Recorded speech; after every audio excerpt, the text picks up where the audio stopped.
Hi friends, నేను ఈరోజు అయితే జాకెట్కి పైపింగ్ ఎలా వేయాలో చూపిస్తున్నాను. ఫస్ట్ అయితే ఒక 1.5 ఇంచ్ అయితే క్లాత్ని తీసుకొని పైపింగ్కి వేస్తున్నాను అనమాట. ఇదిగోండి, ఇలా జాయిన్ చేసుకోవాలి. ఇప్పుడైతే పైపింగ్ ఎలా వేయాలో చూపిస్తున్నాను.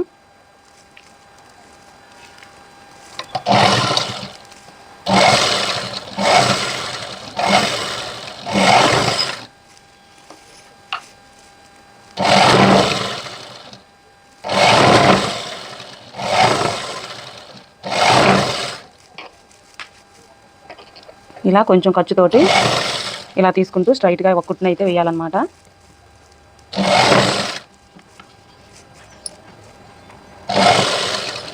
ఇలా మెల్లిగా ఇలా వేసుకుంటూ ఇలా ఒక స్టిచ్చింగ్ అయితే వేయాలి.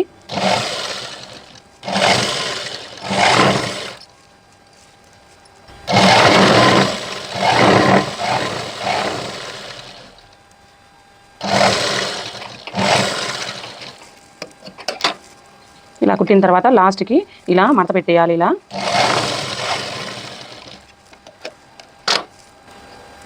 ఇది కాజాల పట్టీ కదా, ఇటు సైడ్ నుంచి కాకుండా ఉసులు పట్టీ ఉంటుంది కదా, అటు సైడ్ నుంచి స్టార్ట్ చేయాలన్నమాట. పైపిండి కుట్టడానికి ఈ సన్న థ్రెడ్ని అయితే తీసుకున్నాను.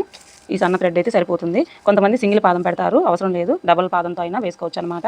ఇప్పుడు ఈ డబుల్ పాదంతో ఎలా వేయాలో చూపిస్తున్నాను. ఫస్ట్ ఇలా థ్రెడ్ పెట్టేసి ఇలా క్లాత్ ఉంటుంది కదా, ఈ క్లాత్ని అయితే ఇలా ఫోల్డింగ్ చేసుకోవాలి. ఇలా ఫోల్డింగ్ వేసేసి ఇప్పుడైతే ఈ కుట్టు కాడ ఈ థ్రెడ్ ఉంది కదా, ఈ క్లాత్ మధ్యలో ఇలా అయితే మనం కుట్టేది ఇలా పడాలన్నమాట. ఇలా స్టార్ట్ చేసి ఫస్ట్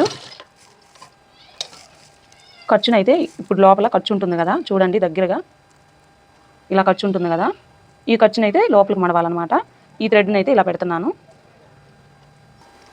ఇదిగోండి, ఈ ఖర్చు ఉంటుంది కదా, ఈ ఖర్చునైతే ఇలా లోపలికి పెట్టాలన్నమాట. ఈ ఖర్చుని ఇలా లోపలికి పెట్టేసి ఈ థ్రెడ్ని అయితే ఇలా ఈ కుట్టు ఉంటుంది కదా, ఈ కుట్టు మీద ఈ థ్రెడ్ని పెట్టాలన్నమాట. ఈ థ్రెడ్ని పెట్టేసి ఇప్పుడైతే స్టిచ్చింగ్ వేద్దాము.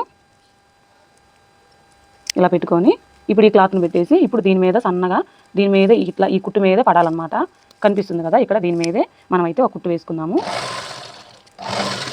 అప్పుడు సన్నగా వస్తుంది. మళ్ళీ అలాగే ఈ ఖర్చునంతా లోపలికి పెట్టేసి ఈ థ్రెడ్ని అయితే ఇలా పెట్టి ఇప్పుడు ఇలా ఫోల్డింగ్ చేయాలి లోపలికి, ఇలా మడుచుకుంటూ ఇప్పుడైతే స్టిచ్చింగ్ చేయాలి. ఏం లేదండి, అంతే ఈజీగా కుట్టుకోవచ్చు. దీంట్లో ఏం కష్టం ఏమి ఉండదు. ఇలా ఖర్చు ఉంటుంది కదా, ఈ ఖర్చుని ఇలా పెట్టేసి ఈ కుట్టు కనిపిస్తుంది కదా, ఈ కుట్టు కనిపిస్తుంది కదా, ఈ కుట్టు మీదకి థ్రెడ్ అయితే పెట్టాలి. ఈ థ్రెడ్ పెట్టిన తర్వాత ఇది లోపలికి మట్టేసి ఇలా ఒక కుట్టు వేసుకుందాము.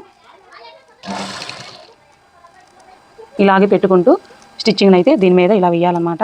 కనిపిస్తుంది కదా, ఇట్లా దీని మీద ఒక కుట్టు వేసుకుంటూ రావాలి. అలాగే మొత్తము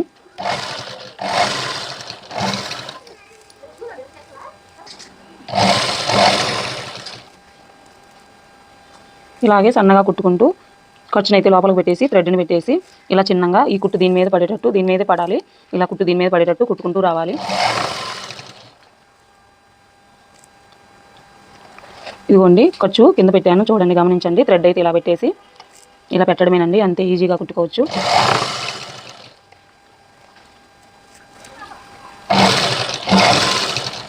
ఇదిగోండి, కుట్టు దీని మీదే వేయాలన్నమాట.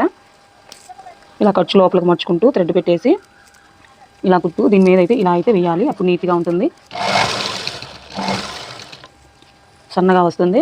ఓ పాదంతో పని లేదు, మనం డబల్ పాదమైనా ఇలాగే కుట్టుకోవచ్చు. ఇలాగే లాస్ట్ దాకా అలాగే మడత పెట్టుకుంటూ వేసుకుంటే చాలా అంటే ఫినిషింగ్ అనేది చాలా బాగా వస్తుందండి. లాస్ట్లో థ్రెడ్ని అయితే ఇలా పెట్టేసి ఇలా అయితే ఒక స్టిచ్చింగ్ వేసుకొని లాస్ట్ దాకా సేమ్ అదే ప్రాసెస్లో కుట్టేస్తే చాలా అంటే చాలా నీట్గా వస్తుంది. లాస్ట్లో అయితే ఈ థ్రెడ్ని ఇలా కట్ చేసుకోవాలి. చూడండి ఎంత సన్నగా వచ్చిందో. ఇప్పుడు ఈ క్లాత్ ఉంటుంది కదా, ఈ క్లాత్ని ఇలా మడుచుకొని లోపలికి ఇలా ఫోల్డింగ్ చేసి ఇప్పుడైతే కుట్టు దీని మీద వేస్తున్నాను. ఇలా మడత పెట్టేసి ఫోల్డింగ్ని ఇలాగే మొత్తం మడత పెట్టుకుంటూ ఒక కుట్టునైతే ఇలా ఫోల్డింగ్ చేసుకుంటూ ఇలా ఒక కుట్టునైతే ఇలా మొత్తం లాస్ట్ దాకా ఇలాగే వేసుకోవాలి. ఇలా క్లాత్ ఉంటుంది కదా, ఈ ఫోల్డింగ్ అనేది ఇలా పెట్టుకొని ఇలా ఒక స్టిచ్చింగ్ వేయాలి.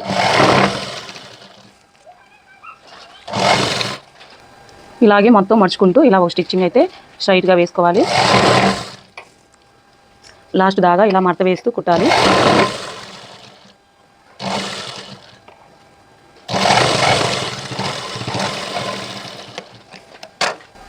చూడండి ఎంత అంటే ఎంత బాగా వచ్చిందో. అంతా సన్నగా బాగా వచ్చింది. ఫినిషింగ్ అనేది నీట్గా వస్తుందన్నమాట. ఇలా వేసుకుంటే పైపింగ్ కొత్తగా నేర్చుకునే వాళ్ళు ఇలా అయితే ట్రై చేయండి. చాలా అంటే చాలా ఫిట్టింగ్ అనేది బాగా వస్తుందన్నమాట. ఇదిగోండి చాలా అంటే చాలా బాగా వచ్చింది పైపింగ్ థ్రెడ్. మీరు కూడా ఇలాగే ట్రై చేయండి. సబ్స్క్రైబ్ చేయండి, షేర్ చేయండి. వీడియో నచ్చినట్లయితే లైక్ చేయండి.